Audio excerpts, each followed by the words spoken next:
avant de partir pour marcher, on va avoir une première prise de parole de l'AG féministe de Gironde qui organise cette manifestation. Pour d'autres prises de parole éventuelles, ce sera possible, mais à la fin de la manif, qui termine à Saint-Michel. Voilà, donc je laisse la parole à Chloé de l'AG féministe pour lire un petit communiqué pour expliquer pourquoi on est ici ce soir.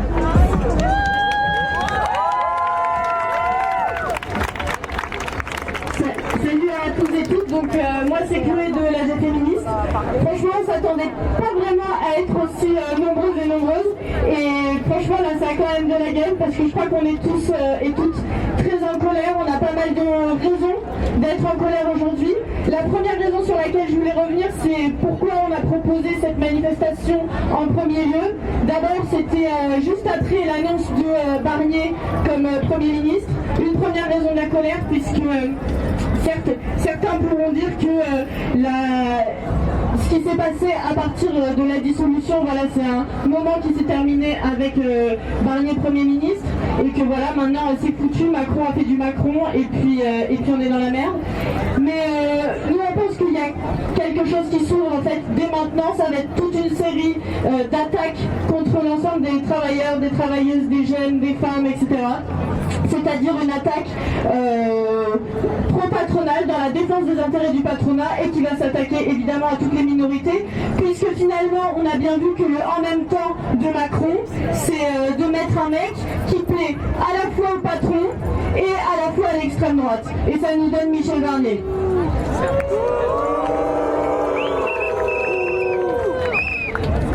Leur objectif, c'est sûr, ce par quoi ça va commencer, ça va être l'attaque des services publics.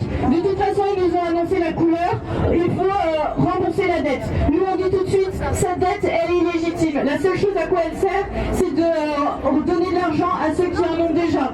Ensuite, l'autre objectif, ça va être de s'attaquer à toutes les minorités, à stigmatiser de manière raciste et islamophobe, criminaliser les migrants et les migrantes. Ça va être aussi criminaliser toutes les personnes qui font des arrêts maladie parce que au travail, ils sont blessés, ils sont fatigués, et là encore on dit si le problème va mal, c'est à cause des gens qui se blessent au travail. Et nous, face à ça, on dit que de toute façon, même si certains pourraient se sentir abattus, nous, on n'a pas le droit de penser comme ça. La seule chose qu'on a à faire, c'est se battre, parce que ce gouvernement, il va s'en prendre à tout le monde. Alors oui, ça va pas avoir les mêmes conséquences exactement sur tout le monde, mais tout le monde en souffrira. La deuxième raison pour laquelle on est ici, une autre raison de notre colère, c'est ce qui se passe en ce moment avec le procès de Gisèle Pelicot. Bien évidemment, ce qui s'est passé nous horrifie, mais la manière dont le procès se tient nous horrifie également. On a quand même entendu des avocats de la défense des violeurs dire il y a viol et viol.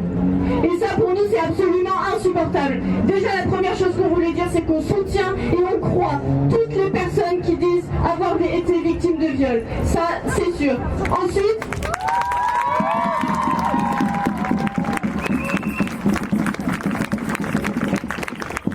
pour nous, un viol, c'est un viol. Et un violeur, c'est un bon père de famille. Grâce à Gisèle Pelicot, on a pu voir ce que disent les féministes depuis très longtemps, c'est que les violeurs, ça peut être absolument n'importe qui. Ça peut être ton père, ton oncle, ton grand-père, ton voisin, ton prof, n'importe qui. Même s'ils ont l'air d'être parfaitement convenables, elle nous a montré, grâce à son courage, que ça pouvait être absolument n'importe qui. Et sur ça, on remercie Gisèle Pelicot. Elle nous a dit que les mouvements féministes lui donnaient de la force, mais c'est elle aussi qui nous donne de la force en nous montrant son courage et en montrant aux yeux de tout le monde ce que nous, les féministes, on raconte depuis très longtemps.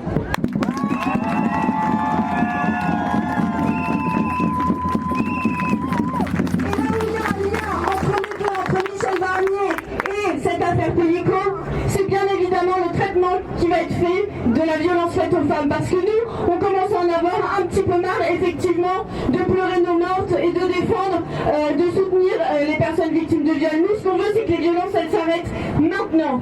Le problème, c'est que les violences, ça va être un petit peu compliqué s'il n'y a pas des moyens qui sont mis. Il y a beaucoup d'associations qui disent qu'il faudrait 3 milliards pour lutter contre les violences faites aux femmes.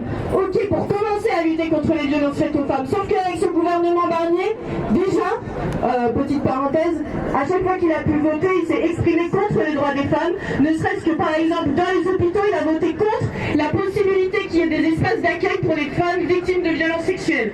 Donc déjà, deuxième chose, c'est vrai que ça va être un petit peu compliqué de faire des économies sur le budget, rembourser la dette et en même temps sortir les 3 milliards.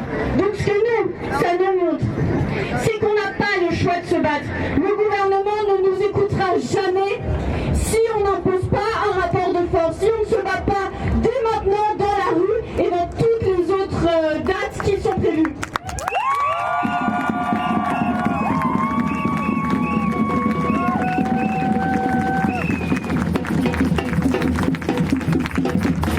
On ne peut pas être au service du patronat et défendre les droits des femmes. On ne peut pas être au service de l'extrême droite et défendre les droits des femmes, des minorités, des personnes racisées.